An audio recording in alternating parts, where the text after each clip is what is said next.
உலக தமிழ் கிறிஸ்தவர்களுக்காக முழு வேதாகமத்தையும் தெளிவாக சரியாக கற்றுக்கொள்ள ஓர் அரிய வாய்ப்பு.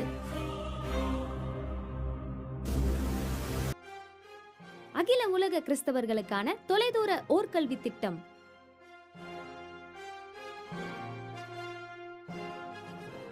ATAவின் பதிவு பெற்ற கல்லூரி.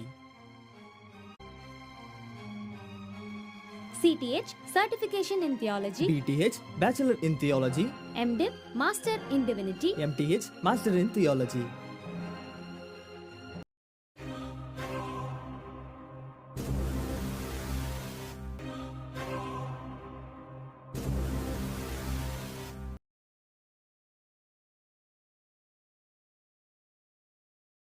அவங்க கொண்டு வந்த எக்ஸ்பிரஸ் பண்ண காரியம் சுவிசேஷம் ரொம்ப ஷார்ப்பான, அவ்வளோதான், அதுதான் சுவிசேஷம்.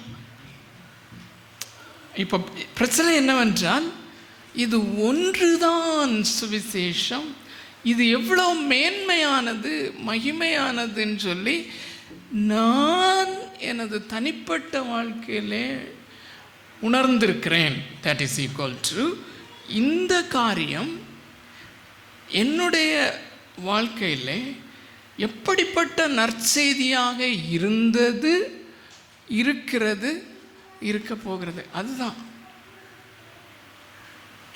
Is it dominating my thought and heart?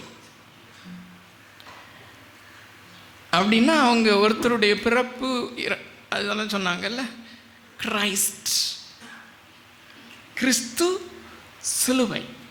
ஒரு சிம்பிள் கொஸ்டின் உங்கள்கிட்ட,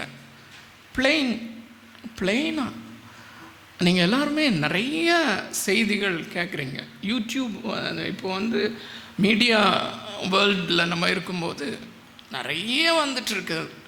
ஸோ அதில் ஒவ்வொருத்தரும் ஒரு ப்ரெஃபரன்ஷியல் செய்தியாளர், ஒரு பிரசங்கியாரை சூஸ் பண்ணியிருக்கீங்களா? அது உள்ளது ஒரு சிலரை நீங்கள் சூஸ் பண்ணியிருக்கலாம், அல்லது உங்களுடைய மெசேஜஸ் ப்ரீச்சிங்கில் இருக்கலாம், அது யூடியூப்பில் இருக்கலாம், நீங்கள் சபையில் பிரசங்கம் பண்ணுறீங்க.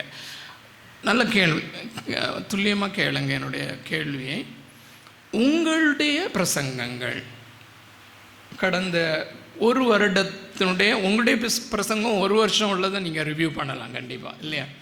அதுக்கு பிறகு நீங்கள் யூடியூப்பில் கேட்குற தமிழ் பிரசங்கங்கள், இதில் கடைசியாக கிறிஸ்துவையும் சிலுவையும் குறித்து எப்பொழுது பிரசங்கம் பண்ணினீர்கள், எப்பொழுது பிரசங்கம் கேட்டீர்கள் தமிழ் கிறிஸ்தவ உலகத்தில்?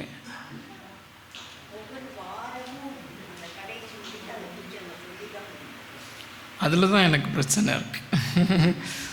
அப்போஸ்தலனாகிய பவுல் சொல்லுகிறார், நான் கர்த்தராகிய இயேசு கிறிஸ்துவின் சிலுவையை குறித்தே அல்லாமல் வேறொன்றையும் குறித்து மேன்மை பாராட்டாதிருப்பேன். ஸோ இந்த மாதிரி தமிழ் வார்த்தைகள் நமக்கு வரும்போது அது என்னமோ ஒரு ஸ்பிரிச்சுவல் வேர்டுன்னு அப்படி மேலே போயிடும். அது என்னன்னு சொல்கிறாருன்னா, ஐ வில் ரிஜாய்ஸ். இங்கிலீஷ் பைபிளில் பார்த்தீங்கன்னா, I will rejoice, I will be proud about, and I will be always thinking about. இதுதான் அதனுடைய அர்த்தம். நான் எப்பொழுதும் இது ஒன்று தான் நான் சிந்திப்பேன், இது ஒன்று தான். அதாவது இது இந்த கிறிஸ்துவும் சிலுவையும் என்னுடைய, அதுக்கு என்ன தமிழ் வார்த்தை? எக்ஸைட்மெண்ட், விந்தை உணர்வு, எக்ஸைட்மெண்ட். இதுதான் என்னுடைய விந்தை உணர்வாக இருக்கிறது. ஆக்சுவலாக அத்தேனே பட்டணத்தில் அவர் இருக்கும்போது கொஞ்சம் ட்விஸ்டடாக, கொஞ்சம் அங்கே உள்ள மக்களுக்காக கொஞ்சம் மாற்றி கொஞ்சம் பேசினார். அதுக்கு பிறகு அவர் கொரிந்து பட்டணத்துக்கு வரும்போது எழுதுகிறார், கர்த்தராகிய இயேசு கிறிஸ்துவின் சிலுவையை குறித்தே அல்லாமல், எக்ஸாக்டாக இதே மாதிரி இருக்காது வசனம், வேறொன்றையும் குறித்து நீங்கள் அறியாதிருக்க நான் தீர்மானித்திருந்தேன் அப்படின்னு சொல்கிறார். இதை குறித்து எவ்வளோ நாள் தான் பேச முடியும் அப்படின்னு நீங்கள் நினைக்கலாம். பட் இட் இஸ் கால்ட் சிலுவையை குறித்த உபதேசம். இதில் நிறைய இருக்குது ஆக்சுவலாக. ஓகே, அகெயின் ஸோ அவங்களுடைய மாடலாக நம்ம எடுத்துக்கலாம். வேறு ஒன்று ரொம்ப கிளியர், ஐ திங்க். அதை தான் நான் சொல்ல போகிறேன், வேறு ஒன்றும் இல்லை. But in order. பட் பிரச்சனை என்னென்னா, அது ஒன்று தான். இப்போது கலாத்தியருக்கு எழுதின நிருபம் 1ஆவது அதிகாரம் 8, 9 உங்களுக்கெல்லாம் நல்லா தெரிஞ்ச வசனம் தான். அதனால் நான் ரிமைண்ட் பண்ணுறேன், எடுத்து வாசிக்க தான் எனக்கு பயங்கர விருப்பம். பட் டைமையும் கணக்கில் வச்சு நீங்கள் எல்லாருமே தெரிஞ்சவங்க தான், நீங்கள் ரிமைண்ட் பண்ணும்போது உங்களுக்கு அது மைண்டில் கொண்டு வருவீங்க. என்ன சொல்கிறாருன்னா, நான் பிரசங்கித்த இந்த சுவிசேஷம், அது ரொம்ப முக்கியம். அந்த வார்த்தை நான் பிரசங்கித்தேன்னா அப்படி நான் சொல்ல முடியாது, வேறு எந்த போதகர்களும் சொல்ல முடியாது, யார் எப்பேற்பட்ட ஊழியக்காரனானாலும் அதை சொல்ல முடியாது. அப்போஸ்தலனாகிய பவுல் சொல்ல முடியும், பவுல் மட்டுமே சொல்ல முடியும், அல்லது மற்ற அப்போஸ்தலர்கள் சொல்ல முடியும். இப்போது இதில் அப்பஸ்டாலிக் அத்தாரிட்டி, ஸ்கிரிப்சுரல் அத்தாரிட்டி, இதெல்லாம் நமக்கு ரொம்ப ரொம்ப, நான் என்னையும் சேர்த்து தான் சொல்கிறேன், நம்ம இந்த பெண்டிகாஸ்டல் பேக்ரவுண்டில் வர்றவங்களுக்கு பெரிய பிரச்சனை அருமையானவர்களே. ஏன்னா ஒரு சின்ன இன்சிடெண்ட் இதை விளக்குறதுக்காக மாத்திரம் சொல்ல விரும்புகிறேன்.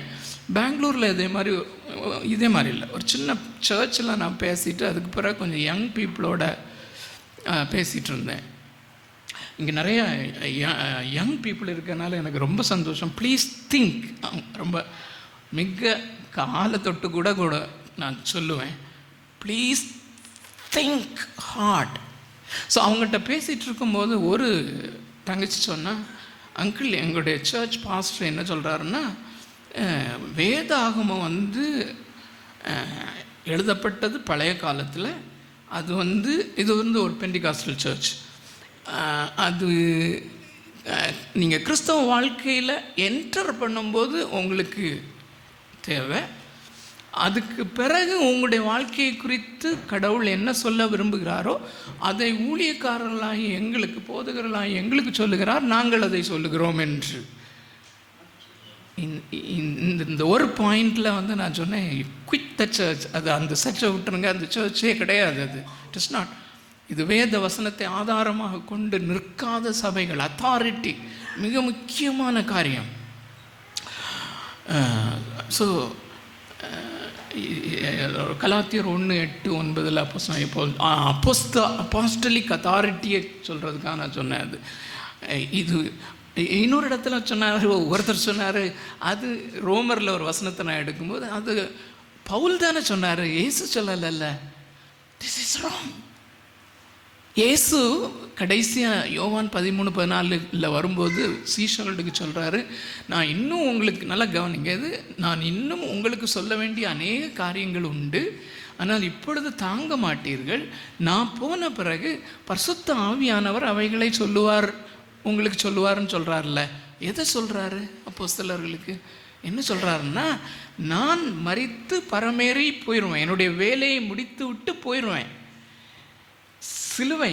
சிலுவையில் என்னுடைய வேலையை முடிந்ததுன்னு சொல்லிட்டு நான் போயிடுவேன்.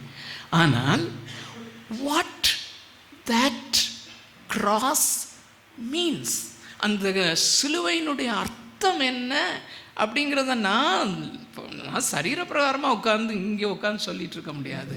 நான் போயிடுவேன், பரிசுத்த ஆவியானவரை தேற்றவாளனே நான் அனுப்புவேன், அவர் மீதமுள்ள சத்தியங்களை நான் நடத்துவார், நீங்கள் எழுதுவீங்க, தலைமுறையாக அதை பின்பற்றுவார்கள். இது ரொம்ப முக்கியமானது. இதுதான் அப்போஸ்டாலிக் அத்தாரிட்டி. அந்த அத்தாரிட்டியில் தான் பவுல் சொல்லுகிறார். இப்போ பவுல் அந்த 12-11 பேர் கூட்டத்தில் இல்லை, ஆனாலுமே அவர் கடைசியாக மிக அற்புதமாக இதே பர்பஸ்க்காக தேர்ந்து கொள்ளப்பட்டு இயேசு தாமே அவருக்கு இந்த சுவிசேஷத்தை, சிலுவையினுடைய அர்த்தத்தை விளக்கமாக சொல்லி, அதை தான் சிலுவையின் உபதேசம்னு சொல்கிறார் அவர். அதை விரிவாக எழுதப்பட்டிருக்கிறது. ஸோ இப்படி அப்போஸ்தலர்கள் மீதமுள்ள காரியங்களை எழுதியிருக்கிறது தான் என்னது, ரோமருக்கு எழுதின நிருபம் தொடங்கி யூதா வரையிலும், அல்லது வெளிப்படுத்தின விசேஷம் வரையிலும். அப்போது ரோமருக்கு எழுதின நிருபமோ இயேசு கிறிஸ்துவனுடைய உபதேசம்தான். ரோமரை வாசிக்கும்போது நம்ம சொல்கிறோம் அப்போஸ்தலனாகிய பவுல், ஓகே, பட் அந்த மைண்டில் இருக்கிறது ரொம்ப முக்கியம். ஜீசஸ் ஸ்பீக்ஸ், இயேசு பேசிக்கொண்டிருக்கிறார், அந்த தேவனுடைய வார்த்தை. இன்னும் நிறைய வசனங்களை நான் ஆதாரமாக சொல்ல முடியும். பேதுரு அக்னாலேஜ் பண்ணுறார், இது தேவனுடைய வார்த்தையை பவுல் பேசினா அப்படின்னு சொல்லிட்டு. ஸோ ஆகையினால அவர் சொல்கிறது தான் கலாத்தியர் 1ஆவது அதிகாரம் 8வது வசனம், நான் பிரசங்கித்த இந்த சுவிசேஷத்தை அல்லாமல், வெரி குட், வேற எந்த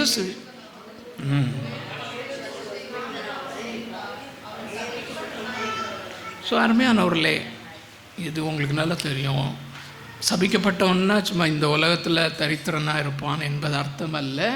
அவன் நித்தியமாக நரகத்துக்கு போக கடவன் அப்படின்னு சொல்கிறாரு. அப்படின்னு சொன்னால் இது ஸோ இது இது இது இது இது இந்த துல்லியம் அப்போஸ்தலர்கள் எப்படி பிரசங்கித்தார்களோ அப்படி அந்த சத்தியத்தை விசுவாசித்தால் மட்டுமே ஒரு மனுஷன் ரட்சிக்கப்பட முடியும். வேகமாக இந்த 1 கொரிந்தியர் 15வது அதிகாரம் 1-2 வசனங்களை வாசிக்கலாமா? எல்லாரும் எடுத்துக்கிடட்டும். 1 கொரிந்தியர் 15வது அதிகாரம் 1-2 எல்லாரும் உங்களுடைய வேதாகமத்தில் எடுத்து தயவுசெய்து அதை பாருங்கள். லுக் அட் யுவர் புக் என்று நான் அடிக்கடி சொல்லுவதுண்டு. உங்களுடைய வேதாகமத்திலே அதை திறந்து பாருங்கள். அன்பின் சகோதரரே, நான் உங்களுக்கு பிரசங்கித்த சுவிசேஷத்தை மறுபடியும் உங்களுக்கு நினைவுபடுத்துகிறேன். இதேதான் நான் மறுபடியும் உங்களுக்கு தெரியப்படுத்துகிறேன். நீங்களும் அதை ஏற்றுக்கொண்டு அதிலே நிலைத்து இருக்கிறீர்கள். ஏற்றுக்கொண்டு அப்படின்னு சொல்லும்போது இஸ் ஈக்குவல் டு விசுவாசித்து. நான் உங்களுக்கு பிரசங்கித்த பிரகாரமாய் நீங்கள் அதை கை கொண்டிருந்தால் இஸ் ஈக்குவல் டு விசுவாசித்திருந்தால் அதன் மூலமாய் நீங்கள் ரட்சிக்கப்படுவீர்கள். மற்றபடி உங்கள் விசுவாசம் விருதாவாய் இருக்குமே. மற்றபடி நான் பிரசங்கித்த பிரகாரமாய் அந்த சுவிசேஷம் நீங்கள் ஏற்றுக்கொண்டு நிலைச்சிருக்கீங்க, அதிலே இருந்தீங்கன்னா அதனால் ரட்சிக்கப்படுவீர்கள். அதனால் அதை விசுவாசிப்பதினால், அதை ஏற்றுக்கொள்வதினால், அதை விசுவாசித்து கொண்டிருப்பதினால், இந்த வார்த்தைகள் ரொம்ப முக்கியம், நீங்கள் ரட்சிக்கப்படுவீர்கள். மற்றபடி உங்கள் விசுவாசம் விருதா அப்படின்னா என்ன அர்த்தம்? வேஸ்ட். வெரி குட், நல்ல வார்த்தை அது, வேஸ்ட். அங்கே போய் நிற்கும்போது அது உங்களுக்கு nothing doing. அவருடைய நியாய தீர்ப்பு சத்தியத்தின்படி இருக்கும், எழுதப்பட்ட வசனத்தின்படி தான் இருக்குமே ஒழிய அவர் பெரிய ஊழியம் செய்தார் அப்படியெல்லாம் கிடையாது. அருமையானவர்களே, இது ரொம்ப முக்கியமான காரியம். ஸோ 2 பாயிண்ட் நான் சொல்ல விரும்புகிறேன். ஆக்குரசி ஆஃப் த காஸ்பல், இந்த சுவிசேஷம் துல்லியமானதாக இருக்க வேண்டும். அருமையானவர்களே, நான் உங்கள்கிட்ட இன்னொரு பாயிண்டில் போய் ஒரு ஆர்கியூமெண்ட்டு கொண்டு போகல. அவர் அப்படின்னா சுகமாக்க மாட்டாரா, அதை செய்ய மாட்டாரா, எல்லாத்தையுமே நீங்கள் செய்யுங்க. You do it. If God gives you gift, do it. But don't confuse that with the gospel. அதை சுவிசேஷத்தோட கன்ஃபியூஸ் பண்ணாதுங்க. மரித்தவர்களை எழுப்ப உங்களுக்கு முடியும்னா செய்யுங்க, please do it. But that is gospel, that is not gospel. அதான் சரியான வார்த்தை. அது நற்செய்தி அல்ல, அது மனிதனை ரட்சிக்கும் நற்செய்தி அல்ல. அது போலியான விசுவாசிகளை உருவாக்கும், அது களைகளை உருவாக்கும். அருமையானவர்களே, do you want to fill your church with tares, weeds? உங்களுடைய திருச்சபைகளை இப்படிப்பட்ட களைகளினால் நிரப்ப விரும்புகிறீர்களா அல்லது கோதுமை மணிகளால் நிரப்ப விரும்புகிறீர்களா என்பதை நீங்கள் தீர்மானிக்க வேண்டும்.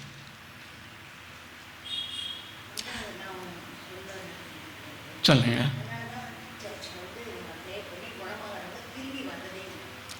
எக்ஸாக்ட்லி அந்த மாதிரி ப்ராக்டிக்கல் ஆஸ்பெக்ட்ஸுக்கு நான் போகலை, டைம் பத்தாது நமக்கு. Very good, thank you. ஸோ இந்த சுவிசேஷம் ஷார்ப்பாக மனிதர்களை ரட்சிக்கிறதாக இருக்கிறது. அது என்ன? அந்த வேத வசனம், அப்போஸ்தலர்களுடைய உபதேசம். அப்போஸ்தலர்கள் எங்கேயாவது அதை பற்றி எழுதியிருக்காங்களா? அப்போஸ்தலர் நடபடிகளில் அப்போஸ்தலர்கள் செய்திருக்கிறார்கள் என்பதற்கும் அதற்கு பின்வரும் காரியங்களுக்கும் சம்பந்தம் இல்லாததை நீங்கள் கிளியராக அப்சர்வ் பண்ண முடியும். ரோமருக்கு எழுதின நிருபம் முதல் வெளிப்படுத்தின விசேஷம் வரையிலும் தான் அப்போஸ்தலருடைய உபதேசம். இதுதான் திருச்சபைக்கு ஆதாரம். இதில் அவர்கள் என்ன காரியத்தை போடுகிறார்கள் என்றால் கிறிஸ்து என்கிற அஸ்திபாரத்தை ஸ்ட்ராங்காக போட்டிருக்காங்க. அந்த கேள்வியை நான் முடிச்சேனான்னு தெரில. நீங்கள் கடைசியாக நீங்கள் பேசுனது, மற்றவங்க பேசுனது, கிறிஸ்துவை குறித்து சிலுவையை குறித்து எப்போ பிரசங்கம் பண்ணீங்க கடைசியாக? யாராவது பிரசங்கித்து கேட்டிருக்கீங்களான்னு சொல்லி. சமீபத்தில் ஒரு தம்பி ஜெம்ஸில் என் கூட இருந்த மிஷினரி ஒரு தம்பி, ரொம்ப படிக்காத தம்பி தான், ஆனாலும் அவன் ரொம்ப கருத்தாளமாக பேசுவான். அதனால் அவன் பேசுகிறது எனக்கு ரொம்ப பிடிக்கும். அவன் சொன்னான், அண்ணே ஏன் இப்போ பிரசங்கிமார்கள் எல்லாம், அவனும் ஒரு பாஸ்டர் தான் தம்பி, நல்ல தம்பி, இயேசு கிறிஸ்துவ குறித்து பேச விரும்ப மாட்டேங்கிறாங்களே, எல்லாம் பழைய ஏற்பாட்டில் இருந்து யோசேப்பு, ஆபிரகாம் ஆசீர்வதித்தா இதுதானே பேசுகிறாங்க, இயேசு கிறிஸ்துவ வரவே மாட்டேங்குது. அவன் அதை பேசின அன்னைக்கு காலையில் நான் சிங்க்ளேர் ஃபர்கியூசன் என்கிற ஒரு தேவ மனிதனுடைய செய்தியை கேட்டிருக்கேன். அவருடைய அப்சர்வேஷன் அவர் சொல்கிறாரு. அவர் அமெரிக்கா தேசத்தில் கடந்த 50 வருடங்களாக எழுதப்பட்ட கிறிஸ்தவ புஸ்தகங்களிலே இயேசு கிறிஸ்துவை குறித்து எழுதப்பட்ட புஸ்தகங்கள் வெகுவாய் குறைந்திருக்கிறதுன்னு சொல்லி பெரிய பெரிய ஸ்காலர்ஸ், அவங்க ஸ்காலர்ஸ் மட்டும் இல்லை, தேவனோட நெருங்கி நடக்கிறவங்க. This is very serious. அருமையான தேவனுடைய பிள்ளைகளே, மிக குறிப்பாக தமிழ் திருச்சபைகளிலிருந்து முற்றிலுமாக மிக தந்திரமான முறையிலே கிறிஸ்துவும் சிலுவையும் நடுநாயகர்களாக இல்லை. சரி, please think about all these thing. இவைகளை குறித்து தயவுசெய்து யோசிங்க. அதுக்கு பின்னால் என்ன இருக்குது? கிறிஸ்துவிலே அப்படி என்ன இருக்குது? அவங்க இயேசு கிறிஸ்துவின் அங்க மகத்துவம் அப்படின்னு சொன்னாங்க. Yesu Kristu, the person and work of Christ. இது தியாலஜி ஸ்டூடெண்ட்ஸ் படிச்சிருப்பீங்க. இது ரொம்ப ரொம்ப ரொம்ப ரொம்ப முக்கியமான ஒரு subject. Who is this person, Jesus? இந்த இயேசு யார்? அவருடைய பெக்யூலியர் க்ளோரின்னு சொல்கிறது என்ன? ஒரே ஒரு சின்ன காரியம், அருமையான இன்கார்னேஷன் அப்படிங்கிற ஒரு காரியம். அந்த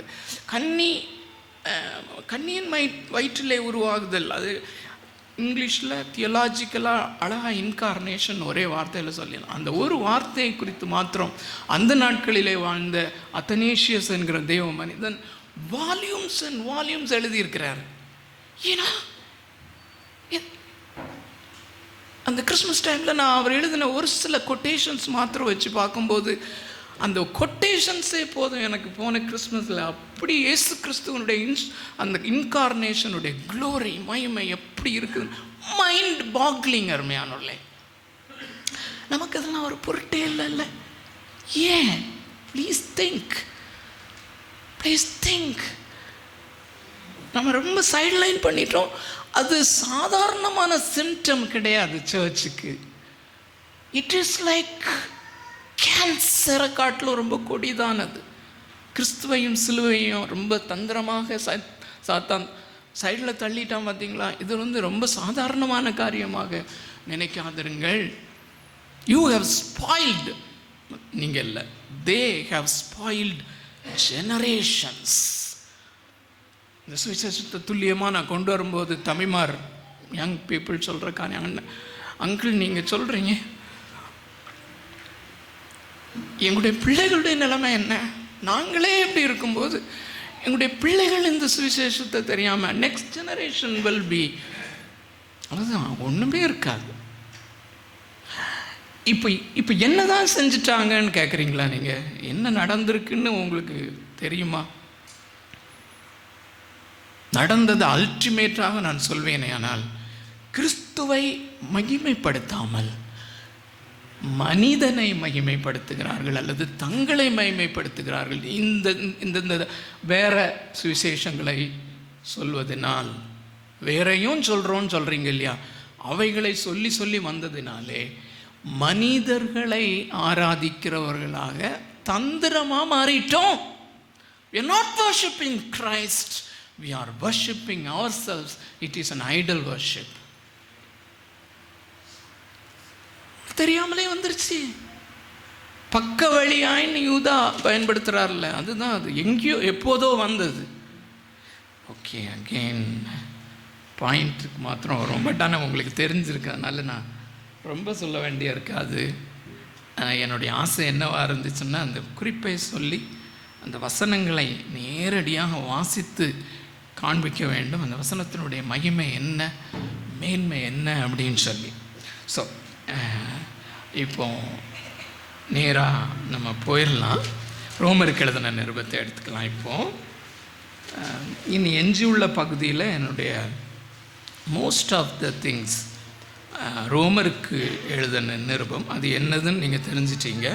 அதுதான் சுவிசேஷம். இதை யாராவது அழிச்சிட முடியுமா? ஓகே.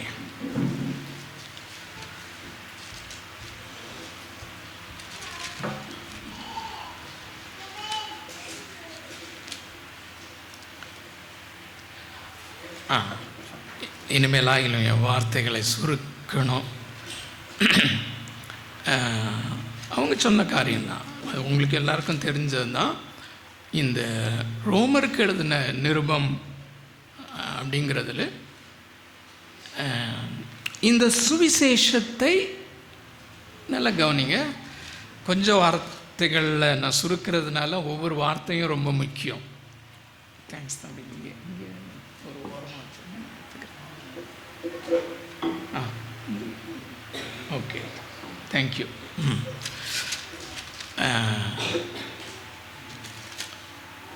இந்த ரோமருக்கு எழுதின நிருபம் 1வது அதிகாரம், ஒரு சின்ன அவுட்லைன் கொடுத்துட்றேன், ரஃப் அவுட்லைன்.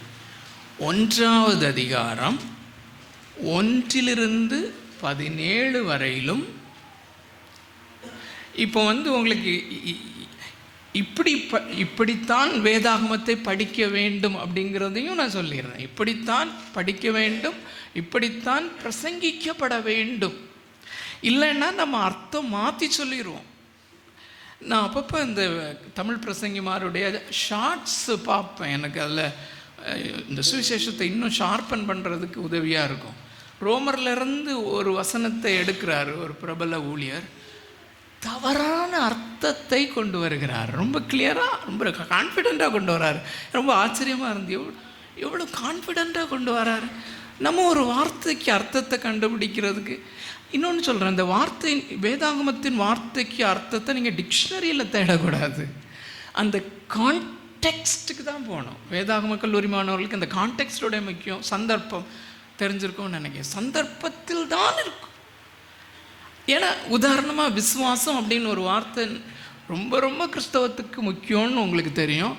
அது செக்குலர் பீப்புள், கிறிஸ்தவர்கள் அல்லாதவர்கள் விளங்கி கொள்ளுகிற ஃபெய்த் கிடையாது. அது இது கம்ப்ளீட்லி டிஃப்ரெண்ட். அப்போஸ்டாலிக் டேர்ம் அப்படின்னு சொல்லலாம். அப்போஸ்தலர்களுடைய பாஷை அது.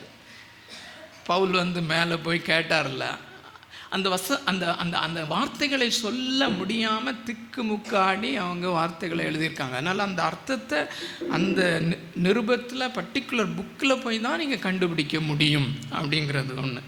ஸோ அதை நீங்கள் இந்த தொடர்ந்தேர்ச்சியாக படித்தால் மாத்திரமே அந்த சரியான அர்த்தத்தை கண்டுபிடிக்க முடியும். அதுக்கு தான் நான் சொல்ல வந்தேன். ஸோ நீங்கள் பிரசங்கிப்பவராக இருந்தால் பெரும்பாலும் டாப்பிக்கல் சர்மன்ஸை நீங்கள் பண்ணாமல், உங்களோட humble advice, try to do expository preaching. உதாரணமாக ஒரு வேதத்தினுடைய 66 புஸ்தகங்களில் ஒரு புஸ்தகத்தை நீங்கள் பிரசங்கிக்க ஆரம்பிப்பீர்களே, ஆனால் 1வது அதிகாரத்திலிருந்து 1வது வசனம் தொடங்கி அப்படி பேராகிராஃபாக போங்க. ஸோ அப்படி படிப்பது மிக மிக முக்கியம். ஆகையினாலே தான் எஸ்பெஷலி ரோமருக்கு பவுலுடைய நிருபங்கள் அதுக்கு ஒரு வார்த்தை சொல்கிறேன், அது லாஜிக்கல் ப்ராக்ரெஷனில் இருக்கும். அதாவது இது இப்படின்னா இது இப்படி, இது இப்படின்னா இது இப்படி, அப்படி சொல்லிகிட்டே போவார். அப்போ எப்படி நீங்கள் துண்டா ஒரு வசனத்தை எடுக்க முடியும்? இது ரொம்ப ரொம்ப முக்கியம். என்னுடைய தமிழ் பைபிளை நீங்கள் பார்ப்பீங்கன்னா அதில் நிறைய வசனங்களுக்கு முன்னால் ஃபார்னு போட்டிருப்பேன். நீங்கள் இங்கிலீஷ் பைபிளில் படித்தீங்கன்னா ஏனென்றால்னு வந்தால் தான் மீனிங்கே வரும். அது தமிழ் டிரான்ஸ்லேஷனில் சமூகம் அது இல்லை, ஃபுல்லாக ஃபார்னு போட்டிருப்பேன். அப்போ எப்படி நீங்கள் ஒரு வசனத்தை பிக் பண்ண முடியாது, அர்த்தம் கண்டுபிடிக்க முடியாது. ஏன்னா இந்த சரியான அர்த்தத்தை பிரசங்கிப்பவர்கள் இன்றும் இருக்கிறார்கள். நம்முடைய தேசத்தில் இருக்கிற மாதிரி எனக்கு தெரில. ஸோ அப்படிப்பட்டவர்கள் அவ்வளோ சிரத்தை எடுத்து ஒரு ஞாயிற்றுக்கிழமை 1 மணி நேரம் பிரசங்கிப்பதற்கு 25 முதல் 35 மணி நேரம் அவர்கள் கடின உழைப்பு செய்கிறார்கள். Do you do that? 35 மணி நேரம் படிக்கிறார்கள், சிந்திக்கிறார்கள், கனெக்ட் பண்ணி பார்க்குறாங்க.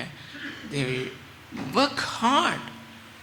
C.H. Spurgeon சொல்கிறாரு, unless you perspire on the word of God, there will not be inspiration. அப்படின்னா perspiration வார்த்தை என்னென்னா, நீங்கள் ஒரு உழைப்பாளி, ஒரு விவசாயி தன்னுடைய நிலத்தில் எப்படி நெத்தி வேர்வை சிந்தி உழைக்கிறானோ அதுபோல பிரசங்கிமார்களாகிய நீங்கள் வேதாகமத்தின் வசனங்களிலே உழைக்காவிட்டால் நீங்கள் பிரசங்கிக்கும்போது அங்கே இன்ஸ்பிரேஷனே இருக்காது. ஸோ இதுக்கு தான் சொல்ல வந்தேன். ஸோ 1வது அதிகாரம் 1 முதல் 17 வரைக்கும் ஒரு கருப்பொருள் சொல்லுகிறார். வெறும் இன்ட்ரோடக்ஷன், முகவுரை. இப்போதைக்கு நம்ம அதை விட்டுடலாம். அதுக்கு ஆனால் எழுதிக்கோங்க அவுட்லைன் வேணும்னா. அதுக்கு பிறகு 1வது அதிகாரம் 18வது வசனம் முதல் கொண்டு, நல்ல கவனிச்சு எழுதுங்க. 1வது அதிகாரம் 18வது வசனம் முதல் கொண்டு 3வது அதிகாரம் 20வது வசனம் வரையிலும் நிறைய கருப்பொருள் இருக்குது. நான் அதை விட்டுட்டு மிக முக்கியமான மெயின் கருப்பொருளை நான் கொண்டு வர விரும்புகிறேன்.